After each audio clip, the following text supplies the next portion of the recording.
Hello, everybody. Today is Thursday of Holy Week. It's the day that we commemorate Jesus sharing the Passover meal with his disciples in the upper room, what we as Christians commonly refer to as the Last Supper. And as we look back now in retrospect at that meal, we understand that there was an awful lot of things going on.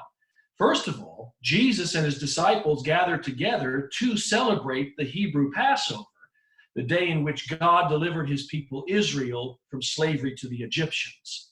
It was also the meal where Jesus instituted communion as a part of worship for the body of Christ moving forward.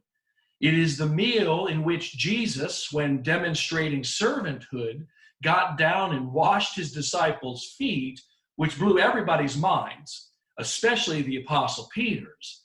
And finally, it was the meal in which Jesus revealed he would be betrayed, not by a foe, but by one of his own original 12 apostles, Judas Iscariot. Well, after the meal was over, they gathered together, they sang a hymn of praise to God, and then they went off to a garden called Gethsemane, where Jesus spent time, much time, in prayer. Well, after his time of prayer was fully over, he came face to face with his betrayer, and he was arrested. I encourage you to go ahead and take a look at this video, and then tomorrow we'll come back and talk about the cross.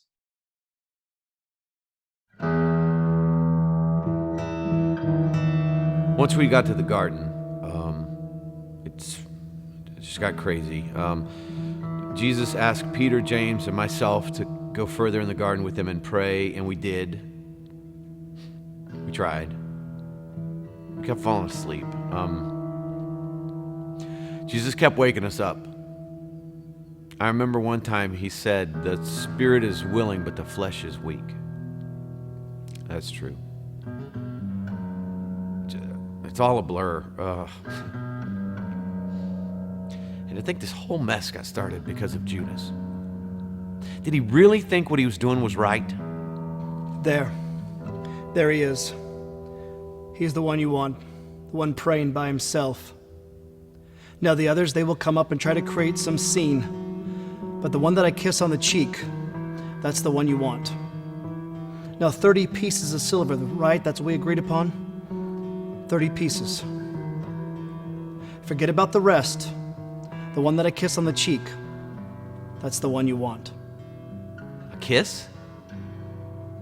Judas betrays Jesus with the kiss of a friend?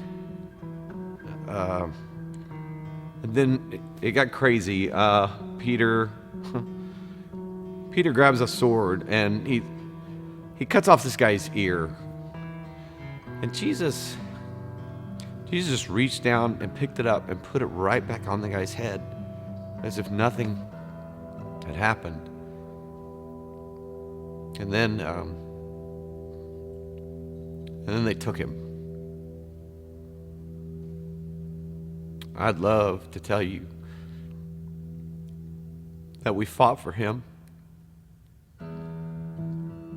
but we didn't.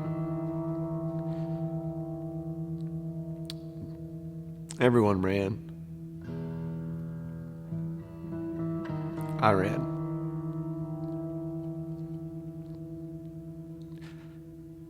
I'm so ashamed. What have I done? What have I done? Was I so stupid to think that I've killed him? I've killed him. I've crucified Jesus.